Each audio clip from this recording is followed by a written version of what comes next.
सरकार पर भ्रष्टाचार का प्रहार, फिर एक्शन में बॉबी पंवार। सरकार का फेलियर है कि आप एक भ्रष्ट आदमी को जानबूझकर, जिसके खिलाफ सारे साक्ष्य हैं, जिसके खिलाफ जांचें बैठ के जो दोषी तय हो चुका है, उसको आप डायरेक्टर जैसे महत्वपूर्ण पद पर बिठा रहे हैं। तो कहीं ना कहीं लगता है कि ये सरकार भ्रष्टाचार को बढ़ावा दे रही है, ये सरकार वसूली एजेंट अनेक विभागों पर बिठाना चाह रही है। निशाने पर नौकरशाही, घेरे में आए मंत्री, चुन चुन कर क्या थामी सरकार पर वार। शिक्षा विभाग के उच्च अधिकारियों की मिलीभगत से, शिक्षा मंत्री धन सिंह रावत जी की मिलीभगत से, और अगर मुख्यमंत्री संज्ञान नहीं ले रहे हैं तो कहीं ना कहीं डाउट होता है कि क्या मुख्यमंत्री तक भी वो पैसा जा रहा है। एक नहीं, दो बड़े मुद्दों और ढेर सारे सवालों के साथ सरकार के खिलाफ बॉबी पंवार ने खोल दिया मोर्चा। अदालत के आदेशों का हवाला दिया, सरकार को भ्रष्टाचारियों की हितैषी बताया। आगे खुद बॉबी पंवार सिलसिलेवार तरीके से आपको बताएंगे कि वो उत्तराखंड के नौजवानों के किन किन मुद्दों के लिए लड़ रहे हैं। देखिए, हमने आज जो शिक्षा विभाग का जो भ्रष्टाचार है उसे उजागर करने की कोशिश की और उजागर हुआ है। हमने पूर्व में भी शिक्षा विभाग के कुछ मामले उठाए थे जो भ्रष्टाचार में संलिप्त थे। उसमें से माध्यमिक शिक्षा के जो डायरेक्टर महावीर बिष्ट हैं, उनको जिस प्रकार से चार्जशीट दाखिल होने के बाद, दोष सिद्ध होने के बाद डायरेक्टर पद जैसे महत्वपूर्ण पद पर बिठाया गया, वो कहीं ना कहीं दुर्भाग्य है और यहाँ की सरकार का फेलियर है। बॉबी पंवार का बड़ा आरोप शिक्षा विभाग में आउटसोर्सिंग के जरिए भर्ती किए जाने वाले नौजवानों के साथ हो रहे बड़े भ्रष्टाचार से जुड़ा है। बॉबी पंवार सवाल पूछ रहे हैं कि प्रदेश के शिक्षा विभाग में आउटसोर्सिंग के जरिए करीब 1000 पदों को भरा जाना है, लेकिन इसके लिए जिन छोटी, जरूरतमंद और लोकल एजेंसियों को चुना जाना था, उन्हें नजरअंदाज किया गया और आउटसोर्सिंग का जिम्मा बड़ी एजेंसियों को दे दिया गया जो सरकार की चहेती हैं। हमने आरटीआई के माध्यम से और तमाम प्रकार के अन्य स्रोतों से हमने जो जानकारियाँ इकट्ठा की, उसमें साफ तौर पर ये चीज़ें सामने आई है कि एक ऐसी कंपनी जो मानक पूरे नहीं करती है, उस कंपनी को ऐसे जिम्मेदार पदों पर चयन प्रक्रिया की जिम्मेदारी दे दी है। कितना बड़ा दुर्भाग्य है। और ये शिक्षा विभाग के उच्च अधिकारियों की मिलीभगत से, शिक्षा मंत्री धन सिंह रावत जी की मिलीभगत से, और अगर मुख्यमंत्री संज्ञान नहीं ले रहे हैं तो कहीं ना कहीं डाउट होता है कि क्या मुख्यमंत्री तक भी वो पैसा जा रहा है। दरअसल प्रदेश के शिक्षा विभाग में लंबे समय से रिक्त पदों को भरने के लिए राज्य सरकार की तरफ से ब्लॉक रिसोर्स पर्सन यानी बीआरपी और संकुल रिसोर्स पर्सन यानी सीआरपी के 955 पदों पर भर्ती प्रक्रिया शुरू की गई है।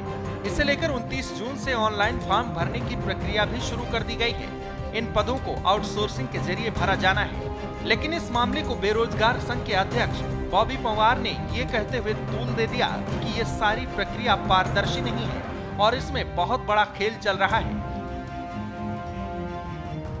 बॉबी पंवार का दूसरा बड़ा सवाल प्रदेश के माध्यमिक शिक्षा निदेशक महावीर सिंह बिष्ट पर लगे भ्रष्टाचार के आरोपों को लेकर है। बॉबी पूछ रहे हैं कि शिक्षा विभाग में ऐसे अपर निदेशक को माध्यमिक शिक्षा निदेशक क्यों बनाया गया, जिसकी कार्यशैली शुरू से ही संदेह के घेरे में रही है। बॉबी का दावा तो यहाँ तक है कि शिक्षा विभाग में कुछ बड़े अफसर वसूली एजेंट के रूप में काम कर रहे हैं और इसके पीछे भी सरकार के लोगों की मिलीभगत है।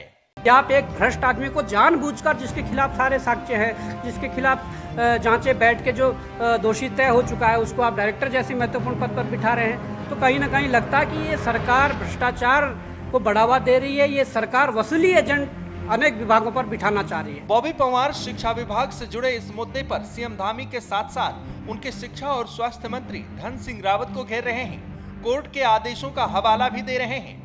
बॉबी का कहना है कि जब कोर्ट ने अपने फैसले में साफ कह दिया था कि छोटी कंपनियां भी आउटसोर्सिंग के जरिए भर्ती प्रक्रिया के मानकों पर खरी उतरती हैं और उन्हें भी चयनित किए जाने का मौका मिलना चाहिए, तो फिर क्यों धामी सरकार कोर्ट के निर्देशों का पालन नहीं कर रही है। इस प्रकार से जो माइक्रो और स्मॉल जो कंपनियां हैं, उनको ही एमडी में छूट होती है, मिडिल को नहीं है। मिडिल कंपनी होने के बावजूद उन्हें एमडी में छूट दी गई है। 3 साल का जो लास्ट 3 इयर्स का जो अनुभव मांगा गया है, उसको पूरा नहीं कर रही। उनका वो अनुभव दिसंबर 2025 में पूरा हो रहा है, उनको आपने वो टेंडर दे दिया, तो क्या दर्शाता है।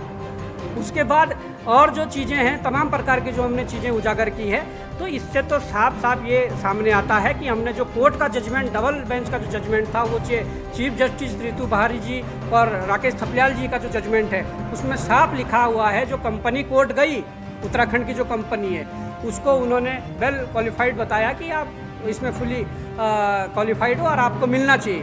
बावजूद उसके उत्तराखंड के जो शिक्षा विभाग के जो अधिकारी है, कोर्ट के डिसीजन को दरकिनार करते हुए अपनी समिति बिठाकर उसमें फैसला ले लेते हैं। बॉबी पंवार उत्तराखंड बेरोजगार संघ के जब से अध्यक्ष बने हैं, तब से ही वो पहाड़ के नौजवानों के मुद्दों को लेकर सरकार से टकरा रहे हैं। अपने तेज तर्रार रवैये और मुखर होकर आवाज उठाने की वजह से बॉबी पंवार प्रदेश के नौजवानों में बेहद लोकप्रिय हैं। इसी लोकप्रियता के चलते उन्होंने हाल ही में हुए लोकसभा चुनाव में टिहरी सीट से किस्मत भी आजमाई थी। चुनाव प्रचार में प्रदेश में बेरोजगारी के साथ साथ भ्रष्टाचार के मुद्दे को भी उन्होंने जमकर उठाया था। हालांकि बॉबी चुनाव हार गए और 5 सीटें बीजेपी ने जीत ली। बावजूद इसके बॉबी पंवार के तेवर पहले जैसे तल्ख हैं और उनके प्रहार सरकार पर पहले से ज्यादा तीखे हो गए हैं। माहौल उपचुनाव का भी है, इसलिए बॉबी बेरोजगारी और भ्रष्टाचार के मुद्दे को गर्म रखे हुए हैं।